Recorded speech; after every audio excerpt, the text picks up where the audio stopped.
He's in the news because he just broke up with his fiance, some hot chick that was a Nets dancer.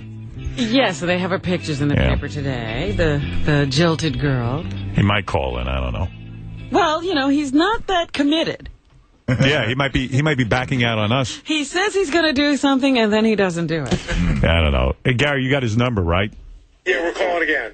All right, if he's not there, it's cool. I mean, I'm into talking to him. I was going to actually tell him I think he did the right thing. Well, I think you ought to change your mind now that you're being stood up. Yeah, now I know how it feels. I'm all right with it. Yeah, that story's like a page one story again because now they're making a big deal that he sent her an email. But then he spoke to her for 2 hours on the phone. They're trying to make him into a heel. What do you say for 2 hours? I don't know. Like, I'm sorry, I'm sorry, I'm sorry. I don't know. I really respect you. Yeah. And Will's just talking to her now. Looks like we got him. Oh, good, cool. Oh, then I take everything back that I said. Let's see. I'll get my newspaper out so I can... Richard Jefferson is a star in the New Jersey Nets. I keep calling him New York Nets. I know, you do. I don't know. But the New Jersey Nets. Hey, Richard, how you doing? I'm doing good. How are you doing? Yeah. Hey, first of all, thanks for calling into the show. And second of all, my take on your whole story, because it's the front page of the news, I think you did the right thing. And can I tell you why? Sure. So many guys... He wants to hear something good. Yeah.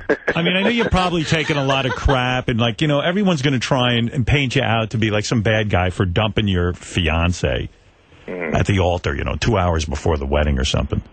And there are so many guys who I know, and I was actually just talking to Tom Arnold off the air about this.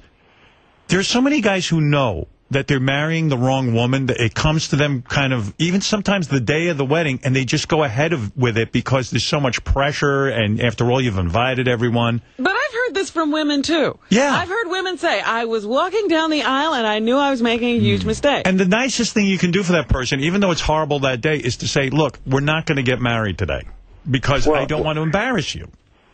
No, that's very true. And I think divorce has become so acceptable in our families, in our culture, that people don't even think twice. They're like, look, we'll get married. If it doesn't work out for a year or 2 years, then whatever, that's fine. But, because of our age, like she'll be 31, I'm 29.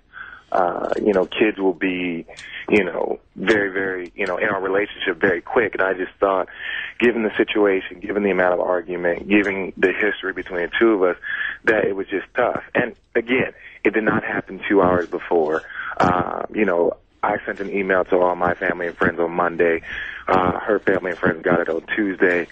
It just makes for a much better story to say, hey, he called her 2 hours before, didn't call people. All of my family and friends knew by Wednesday what was going on, and that's the difficult part about it. And by the way, I also see today in the paper they're trying to sort of make it bad, like you emailed her. Yeah. And I said to Robin, if you read further into the story, yeah, you emailed her to tell her, but then you spoke to her on the phone for 2 hours. Well, the thing is we had kind of come to a resolution before she had left to go out to New York. We had been arguing, and then we just kind of took our time apart.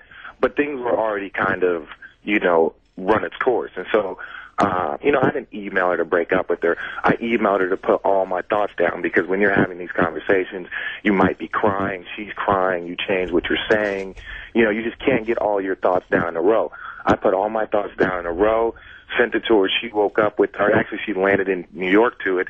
And then we sat there and had, a 2-hour conversation after that. So, and then after we had that conversation, the emails were sent to both sides of our family. Yeah, I want to say to guys out there, because I have a whole bunch of questions, but I want to say to guys out there, what Richard is saying is the proper thing to do. But during the planning of the wedding, do you know? Yeah, how soon, okay.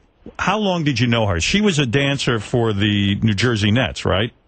She was, and that was only for the first 2.5 years of our relationship, and then after that, were you checking her out like while she was dancing? Because I go to a lot of Knicks games, and some of those dancers are super hot. No, she's a beautiful girl. Like I said, I can't say enough positive things about her as a person, but of course you're checking her out. We're sitting there all day. You have these beautiful women in front of you. And, Keisha, she's an intelligent woman also on top of her own beauty. And so, when we first started hanging out, we both lived in New York. And,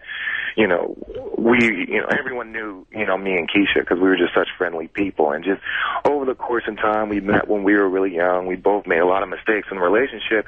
And that just caused a strain on the relationship. So you cheated and she cheated? No, we're not going to put any of our dirty laundry out there. But, we both made mistakes in the relationship. That means you guys were seeing other people, right? Because that's the only mistake you can make. Well, early on in our relationship, we weren't, as committed to each other. Right. We were just very, very good friends. And that's understandable. I mean, listen, you're a famous, wealthy basketball player. Traveling all the time. So then you figured out, hey, listen, I think at one point you said to her, how long were you going out with her when you proposed? About 3 years. Okay. So you thought the thing through. You said, you know what, I do love her. 3 years. Was this your idea totally? Yes. It was kind of a mutual thing. And then, where, I proposed to her. Then we had, a stretch where we called off the engagement after like a year. And then we started dating again after last summer. And we started dating again. She, we continued dating throughout my time in Milwaukee, and then the summer, we spent together, and then all of a sudden it was kind of like, as things started to unravel, we started to struggle a little bit. What happened? You guys broke up, and then you realized, like, hey, I really miss her, and you called her up and said, I want to go back out with you again? Yes, pretty much, and that's one of the reasons why, the email was sent, and then I left right after the email was sent, was because we had broken up and gotten back together so many times that I didn't want to make this decision and then 2 days later say, okay, look, I'm sorry. We both got really good at apologizing and forgiving each other all the time. Right. That, hey, if, in 2 days, if I just, changed my mind, I just couldn't be around for that. It was a decision that I had to make and stick by it. So, when people are calling you a coward and doing this, there's a lot of people that wouldn't even have the balls to do something like this. Like, my name is getting, just drugged through the mud on every internet source, on everything. They're wrong. You did the right thing. In fact, I read today, you gave her a couple of bucks. Listen, he met her. She's a young girl. He took 3 years of her life in terms of tied her up and this and that. And he said to her, you know what else? I want to give you, what do you give her, a couple $100,000? I don't want to put a number out there, but it's six figures, right? Yeah. That's generous. Okay. Listen, you did a very nice thing. You didn't have to give her any money. But I still don't understand when he knew it wasn't going to work. When did you know it wasn't going to work? We had been arguing on and off like the last month and a half. It was a difficult time because 4 of our family members had passed away in June. Her great-grandmother, my grandmother, my brother's grandmother, and then a very close family friend of hers that we were all hanging out with died of a heart attack at 40. So, you add that strain and stress in the relationship, and we were arguing nonstop. And unfortunately, we just couldn't continue with it. And I just, when you get really stressful, things come out. And I just saw it as a situation where I just couldn't, we couldn't continue. What were you arguing about? Yeah, what is with this, you and this broad? I mean, what the hell could you argue about? You're both successful, young. Yeah, I mean, if they're arguing now, imagine when they get married. It would have been a disaster. Was it the fact that she was dating Stefan Marbury on the side? Come on. So, in other words, even with this breakup, and you weren't married to her or anything, you didn't have to give her any money. You gave her a couple bucks. Yeah, which is the right thing to do. No one can accuse you of not being a good guy. Well, now, I bet she put her career on hold. Yeah, bullshit. What career did she have? She missed a couple of rehearsals. We've always